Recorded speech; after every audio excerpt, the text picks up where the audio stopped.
नमस्कार, मैं हूं संजय शर्मा। आप देख रहे हैं 4PM न्यूज़ नेटवर्क। आज बात करूंगा मैं अपने प्यारे प्यारे मुकेश अंबानी जी की। मैं रात में सोच रहा था कि अगर आपको ज़िंदगी में कोई चीज़, कोई संस्था, कोई समाज बहुत कुछ देता है, आपकी हैसियत बना देता है, आपका एम्पायर बना देता है, तो पलट के आप क्या देते हैं? आपका भी मन करेगा कि हम उस समाज को, उस संस्थान को बेहतर बनाएं। देश के नंबर 2 के आप पैसे वाले बन गए तो आपका क्या दायित्व है कि इस देश को हम आगे ले जाएं, दुनिया में दिखाएं कि हम भारत लोकतांत्रिक देश है। पूरी दुनिया में यह संदेशा देने के लिए हम दिन रात एक कर दें कि ये वो देश है जहां पे हिंदू, मुसलमान, सिख, ईसाई प्यार से रहते हैं। यही तो होना चाहिए। आप मुझे बताइए, यही तो होना चाहिए। जो देश ने आपको दिया उसको वापस करने का, उसका एहसान उतारने का यही तो तरीका होना चाहिए। मगर हो क्या रहा है? अंबानी जी क्या सोच रहे हैं, आज मैं इस बात पे बात करना चाहता हूं। पहले 4 लाइनें उनके विषय में कुछ बोलने से पहले, और बड़े गौर से सुनिएगा। मैं दहशतगर्दा मरने पर बेटा बोल सकता है। मैं दहशतगर्दा मरने पर बेटा बोल सकता है, हुकूमत के इशारे पर तो मुर्दा बोल सकता है। बहुत सी कुर्सियां इस मुल्क में लाशों पे रखी हैं, बहुत सी कुर्सियां इस मुल्क में लाशों पर रखी हैं। यह वो सच है जिसे झूठे से झूठा बोल सकता है।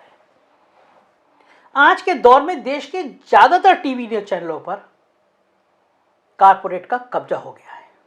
अब वो दौर नहीं रहा जब आज तक की कमान SP सिंह, न्यूज 18 की कमान राजदीप सरदेसाई, जी न्यूज की कमान सतीश के सिंह, या फिर NDTV की कमान प्रणव राय जैसे देश के नामचीन पत्रकारों के हाथ में हुआ करती थी। मन करता था चैनल देखने का। ये सभी नाम तब ना केवल चैनल हेड हुआ करते थे, बल्कि तब के दौर में इनके सामने किसी चैनल मालिक की हिम्मत नहीं होती थी कि वो चैनल के संपादकीय डेस्क पर के कामकाज में हस्तक्षेप करने की कल्पना भी कर सकें। मगर अब दौर दूसरा है। किसी चैनल के मालिक को सरकार से बड़े बड़े ठेके मिलते हैं, किसी को पेट्रोलियम सेक्टर में रियायत लेनी है, किसी चैनल मालिक को राज्यसभा जाना है, तो किसी और को कोई धंधा करना है। और इन सब के लिए सरकार की चापलूसी करने का सबसे बढ़िया माध्यम बन गया है इनके अपने न्यूज चैनल। लिहाजा भूल जाइए कौन चैनल हेड है और कौन एडिट डेस्क पर बैठकर एजेंडा सेट करता है। अब इन सब की कोई हैसियत, कोई औकात बची नहीं है। अब ये लोग सिर्फ या तो वहां पर अपना जमीर बेचकर नौकरी कर रहे हैं, या इनके लिए जमीर शब्द का इस्तेमाल करना ही जमीर शब्द का अपमान करने जैसा है। एक देश के जाने माने एंकर, वो तो बिपिन रावत जैसे देश के इतने बड़े सपूत की मौत पर, हेलीकॉप्टर दुर्घटना में मौत के बाद दारू पीकर नेशनल चैनल पर एंकरिंग करने बैठ गए। बहकी बहकी बातें लाइव शो में करने लग गए।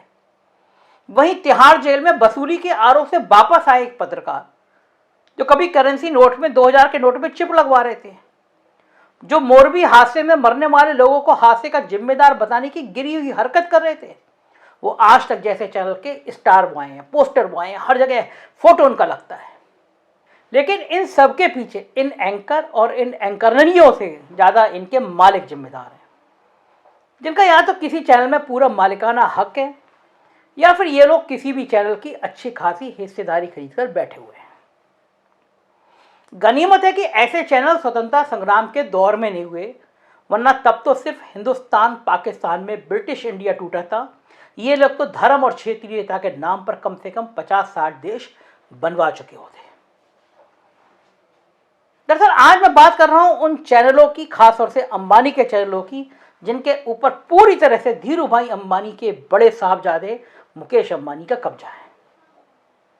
इनके चैनल की हालत यह है कि इतने बड़े झूठ परोसने में लग जाते हैं कि राजस्थान की पुलिस इनके एंकर को गिरफ्तार करने के लिए नोएडा पहुंच जाती है, और तब योगी जी की पुलिस इनके बचाव में खड़ी हो जाती है।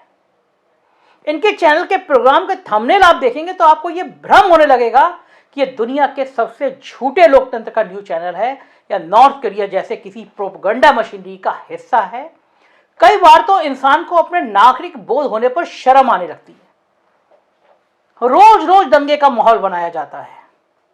कुछ कथित बाबा और कुछ कथित मौलवियों को भाड़े पर बुलाकर मुर्गों की तरह लड़ाया जाता है और फिर लोगों के दिल और दिमाग में जहर भरने का खेल खेला जाता है।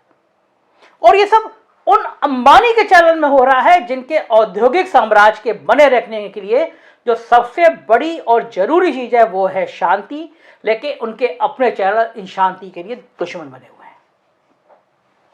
आज की तारीख में अमन चोपड़ा, अमीश देवगन और भी तमाम एंकर जो अंबानी साहब के चैनल में बैठकर जहर उगल रहे हैं, उनके बारे में ऐसा नहीं है कि अंबानी साहब को जानकारी नहीं है, सब कुछ उनकी जानकारी में है।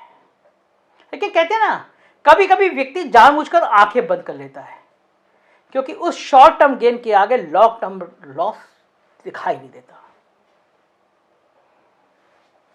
अब चूंकि देश का माहौल ही ऐसा बनता जा रहा है जिसमें कहीं ना कहीं ऐसा हो जाएगा कि अंबानी के ऐसे बड़े बड़े कारपोरेट हाउस के खिलाफ आग उगलने वाली पार्टियां ही देश के लोगों के बीच पसंदीदा पार्टी ना बनने लगे। मैं इस बात इसलिए कह रहा हूं क्योंकि याद कीजिए, आपको 3 उदाहरण देता हूं, आपको समझ में आ जाएगा। ये 3 उदाहरण वो है जब किसी खास औद्योगिक घराने के खिलाफ बने माहौल ने उस औद्योगिक घराने के मंसूबे तोड़ दिए। तो मैं आपको बताता हूं, पीछे ले चलता हूं। याद करिए 1977 का वो दौर जब बंगाल में डालमिया ग्रुप और दूसरे उद्योगपतियों के खिलाफ बात करने वाली सीपीएम बंगालियों की ऐसी पसंद बनी जिसकी नीतियों ने डालमिया की बादशाहत खत्म कर दी। 80 के दशक में वीपी सिंह ने राजीव गांधी, धीरूभाई अंबानी और बच्चन बंधु अमिताभ और उनके भाई अमिताभ, इन तीनों से एक साथ लोहा लिया था। तीनों अपने अपने क्षेत्र के महारथी थे। महारथियों के चक्रव्यूह के बावजूद वीपी सिंह ने सबको रगड़ दिया था। धीरूभाई को तो रात रात भर जांच एजेंसियों के दफ्तर, तब वित्त मंत्री वीपी सिंह के प्रकोप के कारण बिठा कर रखा गया था। ऐसे में कल्पना कीजिए यदि राजा माडा 5 साल प्रधानमंत्री की कुर्सी पर टिक जाते तो अंबानी परिवार का क्या होता। 2006 और 7 में इंडोनेशिया की सलीम ग्रुप के खिलाफ ममता बनर्जी ने नंदीग्राम में एक ऐसा आंदोलन छेड़ा कि सलीम ग्रुप को भारी घाटा उठाकर हिंदुस्तान छोड़ना पड़ा।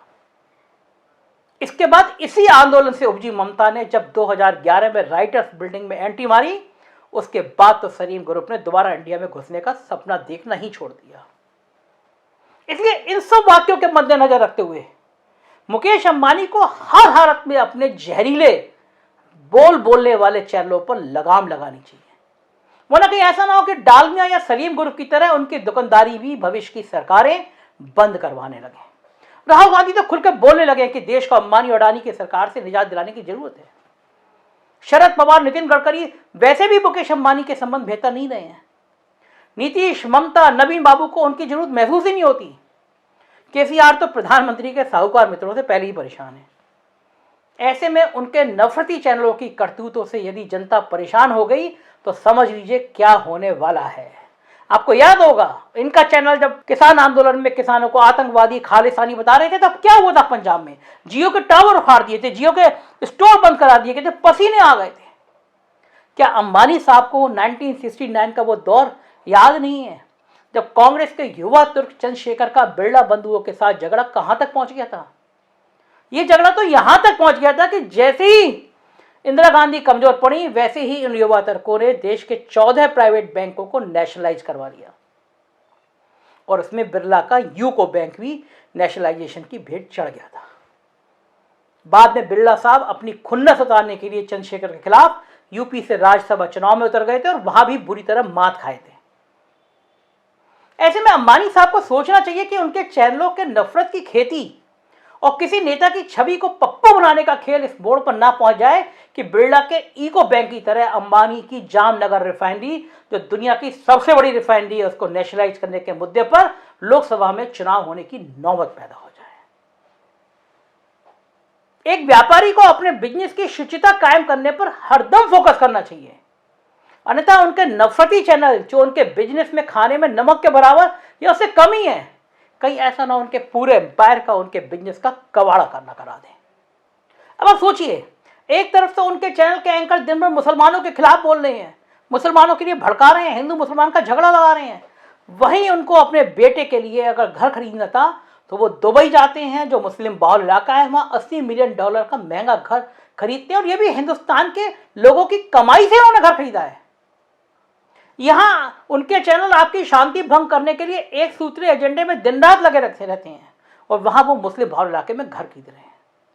याद रखिए अंबानी साहब, देश के भीतर जो माहौल आपके चैनलों की वजह से बन रहा है, उसमें सबसे ज्यादा नुकसान आपका ही होना है। मैं लिख कर दे रहा हूं ये बात।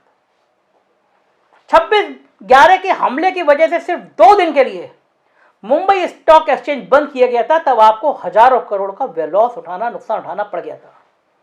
लेकिन अब देश का जो स्थायी लॉस हो रहा है, उसमें ना तो आपको एंटीरिया बचेगा और ना ही दुबई का महंगा आशियाना।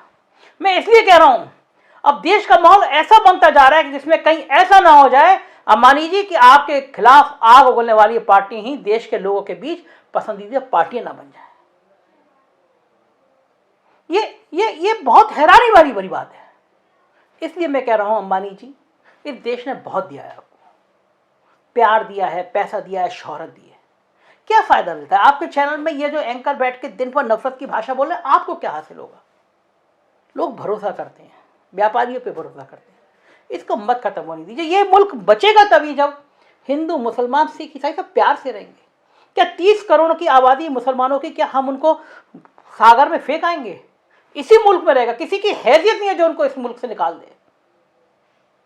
सभी का खून है इस मुल्क की मिट्टी में शामिल, किसी के बाप का हिंदुस्तान थोड़ी है।